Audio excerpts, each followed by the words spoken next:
Ya, sebelum kita lanjut membahas lebih mendalam tentang sistem PD linear order 1 terutama dalam menentukan solusi, kita pelajari terlebih dahulu tentang teori dasar dari sistem PDL linear order 1 ini. Ya, saya mengingatkan kembali bentuk umum yang sudah pernah saya singgung pada video sebelumnya. Untuk sistem PD linear order 1 yang terdiri dari n buah variabel terikat, jadi x1, x2 sampai xn. Jadi bisa saya tuliskan bentuk umum PD linear. Jadi ingat, inilah PD linear order 1. Bisa saya tuliskan seperti pada layar ini. Jadi P11T X1 sampai P1N T XN ditambah G1T. Karena ada N, kita lanjutkan sampai ke NP N1 XN sampai PNN T XN GNT. Nah, lebih mudah, bentuk umum ini saya nyatakan penulisannya dalam bentuk matriks. Jadi kita punya vektor X aksen yang nanti tak lain adalah vektor X1 aksen, X2 aksen sampai Xn aksen. Kemudian PT, jadi PT itu nanti isinya adalah P11 sampai PNN, dan GT yang isinya adalah P1 sampai GN. Jadi sudah jelas saya rasa bentuk umum dari sistem PDL. Sekarang kita perhatikan klasifikasi dari sistem PDL order 1 ini berdasarkan nilai dari GT. Kalau GT-nya sama dengan 0, itu kita sebut sebagai PD homogen atau sistem homogen. Kalau tidak sama dengan 0, kita sebut sebagai sistem non homogen. Sehingga bentuk umum dari PD homogen, nah, bisa kita tuliskan seperti bentuk ini, yaitu dengan mengambil GT-nya adalah 0. Ya, untuk sistem non homogen nanti solusinya bisa kita turunkan dengan mempelajari sifat-sifat dari sistem yang homogen terlebih dahulu. Oleh karenanya, pada pembahasan berikutnya di video ini kita fokus dulu mempelajari sifat-sifat atau teorema-teorema yang berlaku untuk sistem PDL order 1 homogen. Yang pertama adalah sifat superposisi, atau yang di buku tuliskan sebagai teorema 741, yaitu ketika kita memiliki X1 dan X2 adalah solusi dari sistem ini, maka kombinasi linearnya juga merupakan solusi. Nah, prinsip ini kita kenal sebagai prinsip superposisi. Ya, bisa saya berikan contoh untuk memperjelas. Ya, di sini saya berikan contoh SVDL dengan dua variabel terikat, yaitu X1 dan X2. Dia homogen. Nah, bisa kita cek bahwa X1 dan X2 ini sebagai solusi. Ya, berarti kita tinggal turunkan dan kalikan, ya, dapat memenuhi persamaan yang dimaksud.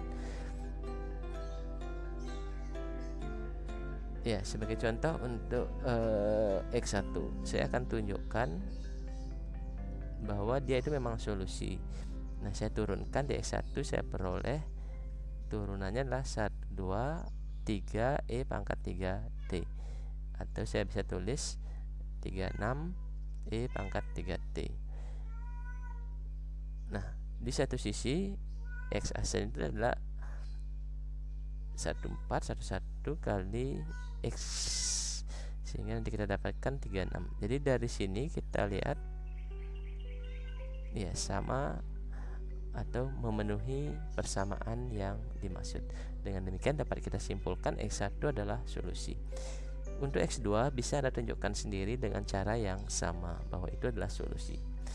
Nah, sekarang kita akan tunjukkan bahwa prinsip superposisi berlaku untuk SPDL homogen ini. Ya, kita superposisikan dulu antara X1 dan X2, gitu kita sebut saja sebagai X3. Kemudian ya kita coba mencari X aksen dengan menggunakan definisi atau yang diketahui yaitu 1411 dikalikan ini, sehingga kita peroleh bagian ini. Nah, ternyata itu sama dengan turunan dari X3. Dengan demikian X3 itu juga merupakan solusi. Pada sifat berikutnya dari sistem PDL order 1, saya akan kenalkan dengan dua istilah baru, yaitu solusi umum dan solusi fundamental. Nah, ini menggunakan apa yang sudah kita pelajari sebelumnya, yaitu berkaitan dengan bebas linear. Nah, jika Anda punya sistem dengan n variabel terikat, sehingga kita peroleh V-nya adalah n kali n, dan kita memiliki n buah solusi. Kalau ke n solusi ini adalah bebas linear, maka setiap solusi lain dari X aksen Vx ini bisa kita nyatakan sebagai kombinasi linear dari X1 sampai Xn secara unik. Jadi seperti yang sudah kita pelajari sebelumnya, berarti ini adalah basis dari solusi yang setiap solusi X aksen Vx, dan himpunan dari X1 sampai Xn inilah kita sebut sebagai himpunan solusi fundamental, dan kombinasi linear ini kita sebut sebagai solusi umum. Jadi saya rasa sudah jelas, karena ini juga pernah disinggung terdahulu di teori dasar persamaan diferensial biasa. Sifat ketiga dari sistem PDL order 1 homogen adalah berkaitan dengan nilai Wronskian. Anda tentu masih ingat Wronskian itu apa. Jadi nanti saya berikan contoh untuk memperjelas. Jadi jika Anda punya X1 sampai Xn adalah solusi dari SPDL homogen, maka pada interval ini Wronskian solusinya pasti bernilai 0 atau tak terdefinisi. Contoh, misalnya saya punya X1 X2, ini saya anggap menjadi solusi dari suatu sistem PD. Ya, kita cek Wronskiannya. Nah, ternyata Wronskiannya bernilai T kuadrat. Jadi nanti sistem PD yang kita miliki, agar ini bernilai 0 atau tak terdefinisi, berarti dia akan discontinue di T sama dengan 0. Jadi kalau di T sama dengan 0 itu ada solusi, berarti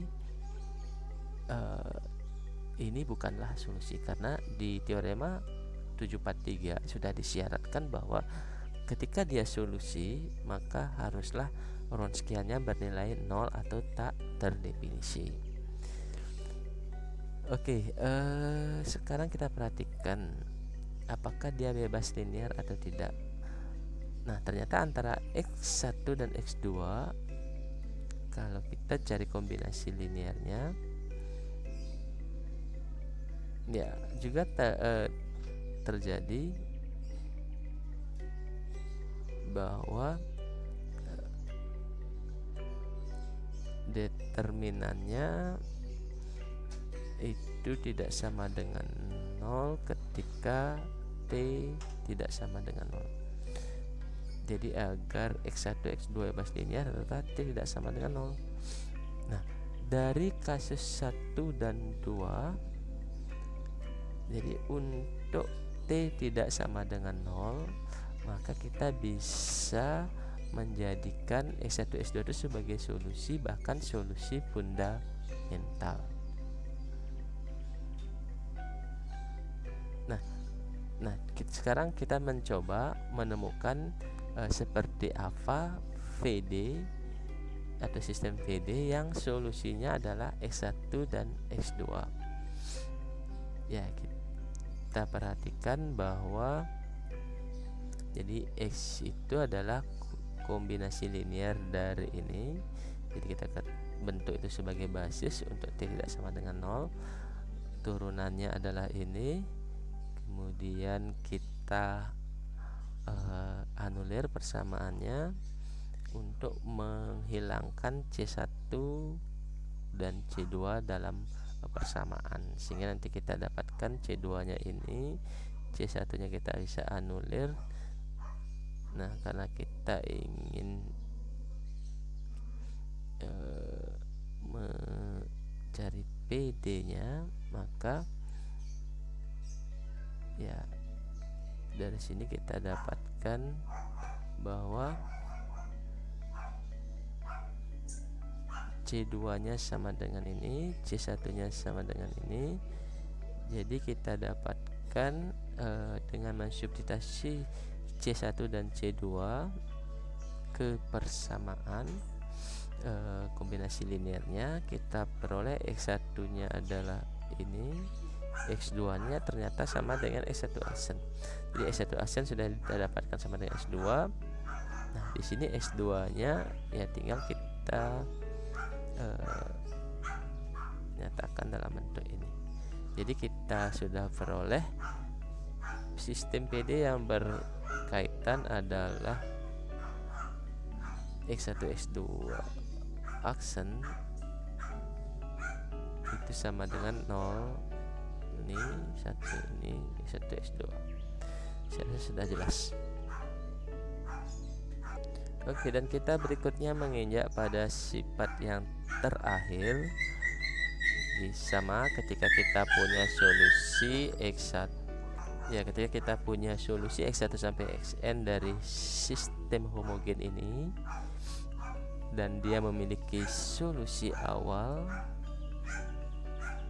untuk X1 ini, X2 sampai Xn, maka ini adalah solusi fundamental. Ya, jadi kita sudah memiliki 4 sifat atau teorema yang berkaitan dengan sistem persamaan diferensial linear order 1 yang homogen. Untuk berikutnya nanti saya berikan tugas agar Anda bisa lebih memahami.